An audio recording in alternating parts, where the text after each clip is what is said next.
काँग्रेसचे नेते राहुल गांधी यांनी वायनाड बरोबरच रायबरेली लोकसभा मतदारसंघातूनही आपला उमेदवारी अर्ज भरलाय।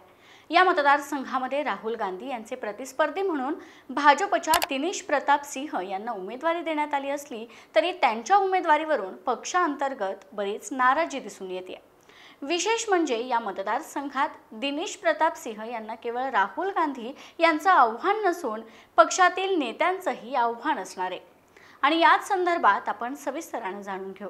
नमस्कार, मी प्रतीक्षा ननावरे आणि तुम्ही पाहताय फॉर द पीपल न्यूज। व्हिडिओला सुरुवात करण्यापूर्वी आपण आमच्या चॅनलला सबस्क्राइब करा, लाईक व फॉलो जरूर करा। पोस्ट ग्रॅज्युएट डिग्री कोर्सच्या माध्यमातून परिपूर्ण राजकीय नेतृत्व घडवणारं आणि प्राध्यापक राहुल कराड यांच्या संकल्पनेतून साकारलेलं भारतातील पहिलं institute MIT school of government presents जागर लोकशाहीचा। रायबरेली लोकसभा मतदारसंघ हा नेहरू गांधी घराण्याचा बालेकिल्ला म्हणून ओळखला जातो। या मतदारसंघाचा एकूण इतिहास पाहिला तर 1952 पासून म्हणजे या मतदारसंघाच्या निर्मितीपासूनच गांधी घराण्यानं इथं राज्य केलं। सर्वप्रथम फिरोज गांधी इथून पहिल्यांदा खासदार झाले, तेव्हापासून प्रामुख्याने गांधी घराण्याकडेच हा मतदारसंघ राहिलाय। सध्या काँग्रेसच्या माजी अध्यक्षा सोनिया गांधी इथल्या खासदार आहेत। सोनिया गांधी यांनी सलग 5 टर्म इथून खासदार पद भूषवलंय। या मतदारसंघात बचरावा, हरचंदपूर, रायबरेली, सरेनी, ऊंचाहार असे एकूण 5 विधानसभा मतदारसंघाचा समावेश होतो। रायबरेली मधील या 5 विधानसभा मतदारसंघामधील 4 मतदारसंघामध्ये समाजवादी पार्टीचे प्राबल्य पाहायला मिळतं। 2022च्या विधानसभेच्या निवडणुकीमध्ये समाजवादी पार्टीने ऊंचाहार, बचरावा, हरचंदपूर आणि सरेनी या 4 जागांवर विजय मिळवला होता। सैन्य आणि क्रीडा क्षेत्रात करिअर करायचे? नेताजी सुभाषचंद्र बोस सैनिकी निवासी शाळा पुणे। ॲडमिशनसाठी संपर्क 960 781 1662। फक्त रायबरेली विधानसभा मतदारसंघाच्या जागेवर भाजपच्या अदिती सिंह यांचा विजय झाला होता। आमदार अदिती सिंह आणि ऊंचाहार मतदारसंघातील आमदार मनोज कुमार पांडे यांच्यामध्ये भाजपचे दिनेश प्रताप सिंह यांच्याबद्दल नाराजीची भावना आहे। अदिती सिंह या काँग्रेसमधून भाजपमध्ये आलेले आहेत, तर मनोज कुमार पांडे हे समाजवादी पार्टीचे आमदार आहेत। या मतदारसंघातून आपल्यालाच लोकसभेची उमेदवारी मिळेल अशी आशा त्यांना होती। पांडे यांनी भाजपमध्ये अधिकृतपणे प्रवेश केलेला नसला तरी त्यांच्या पक्षप्रवेशाच्या जोरदार चर्चा सुरू आहेत।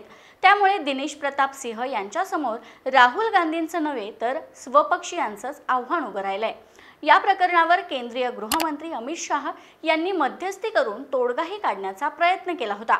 शाह यांनी रायबरेलीला दिलेल्या भेटीदरम्यान या दोन्ही नेत्यांना शांत करण्याचा प्रयत्न केला असल्याची माहिती आहे। मनोज कुमार पांडे यांनी भाजपच्या उमेदवारास उघडपणे पाठिंबा देऊन प्रचार केल्यास त्यांना योग्य वेळी पक्षाकडून बक्षीस दिलं जाईल असं आश्वासन अमित शाह यांनी दिलं असल्याची भाजपच्या गोटातून माहिती आहे। समाजवादी पार्टीमध्ये असूनही मनोज कुमार पांडे यांनी फेब्रुवारी महिन्यात झालेल्या राज्यसभा निवडणुकीमध्ये भाजपच्या उमेदवाराला पाठिंबा दिला होता, पण लोकसभा निवडणुकीत तिकीट मिळण्याची अपेक्षा असलेल्या पांडे यांनी दिनेश प्रताप सिंह यांना पाठिंबा देण्यास नकार दिलाय। मनोज पांडे हे रायबरेलीमधील एक प्रमुख नेते आहेत। ऊंचाहार मतदारसंघामधून समाजवादी पार्टीच्या तिकिटावर ते 3 वेळा आमदार राहिलेले आहेत। या लोकसभा निवडणुकीमध्ये काँग्रेस आणि समाजवादी पार्टी एकत्रितपणे निवडणूक लढवत असून काँग्रेसला 17 जागा मिळाल्या आहेत। जर पांडे यांना लोकसभेसाठी भाजपने तिकीट दिलं असतं तर त्यांनी अधिकृतपणे भाजपमध्ये प्रवेश केला असता असंही बोललं जातं। रायबरेली मतदारसंघातून उमेदवारी देण्यात आलेले भाजपचे दिनेश प्रताप सिंह हे देखील आधी काँग्रेसमध्येच होते। त्यांची राजकीय कारकीर्द पाहिल्यास ते 3 वेळा विधान परिषदेचे आमदार राहिलेले आहेत। ते 2010 मध्ये पहिल्यांदा आणि 2016 मध्ये दुसऱ्यांदा काँग्रेसमधून विधान परिषदेचे सदस्य झाले। त्यांनी काँग्रेस सोडली आणि 2018 मध्ये भाजपमध्ये प्रवेश केला। 2019च्या लोकसभा निवडणुकीत त्यांना सोनिया गांधी यांच्या विरोधात उभा करण्यात आलं, परंतु सोनिया गांधी यांनी त्यांचा 1,67,178 मतांनी पराभव केला होता। यावेळी सोनिया गांधी यांना 5,34,918 मतं मिळाली होती, तर दिनेश प्रताप सिंह यांना 3,67,740 मतं मिळाली होती। या निवडणुकीमध्ये सोनिया गांधी या उत्तर प्रदेशमधून काँग्रेसकडून निवडून येणाऱ्या एकमेव उमेदवार ठरल्या होत्या। पुढे 2022 मध्ये झालेल्या विधान परिषद निवडणुकीत सिंह हे पुन्हा एकदा विधान परिषदेवर निवडून गेले आणि आता त्यांना राहुल गांधी यांच्या विरोधात भाजपने उमेदवारी दिली आहे। आता मनोज कुमार पांडे यांनी भाजपमध्ये अजून प्रवेश केला नाही, त्यामुळे दिनेश प्रताप सिंह यांचा उघडपणे प्रचार केला तर विधानसभेचे सदस्यत्व देखील गमवावं लागेल अशी भीती त्यांना असल्याचं भाजपच्या अनेक नेत्यांचं म्हणणं आहे। भाजपकडून लोकसभा उमेदवारीची अपेक्षा आणि दिनेश प्रताप सिंह यांच्याशी असलेलं जुनं वैर ही त्यांच्या सध्याच्या भूमिकेमागील खरी कारण असण्याची शक्यता आहे। तर दुसरीकडे तब्बल 7 वेळा रायबरेलीचे आमदार राहिलेले दिवंगत नेते अखिलेश सिंह यांच्या कन्या आदिती सिंह या देखील दिनेश प्रताप सिंह यांचा प्रचार करताना दिसत नाहीत। रायबरेलीमधील अमित शहा यांच्या जाहीर सभेत आदिती व्यासपीठावर उपस्थित राहिल्या खऱ्या, परंतु त्यांनी सभेला संबोधित करणं टाळलं।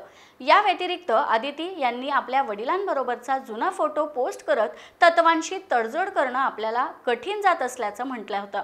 अशा परिस्थितीमध्ये या दोघांचीही नाराजी काँग्रेसच्या पत्त्यावर पडताना दिसून येते। दिनेश प्रताप सिंह यांच्या समोर भाजपमधूनच अडचणी वाढल्याचं चित्र निर्माण झाले। रायबरेली मतदारसंघासाठी 5व्या टप्प्यात म्हणजेच 20 मे रोजी मतदान होणार आहे। आता या पक्षांतर्गत नाराजीचा राहुल गांधी यांना काय फायदा होईल हे पाहणं तितकंच महत्त्वाचं असणार आहे।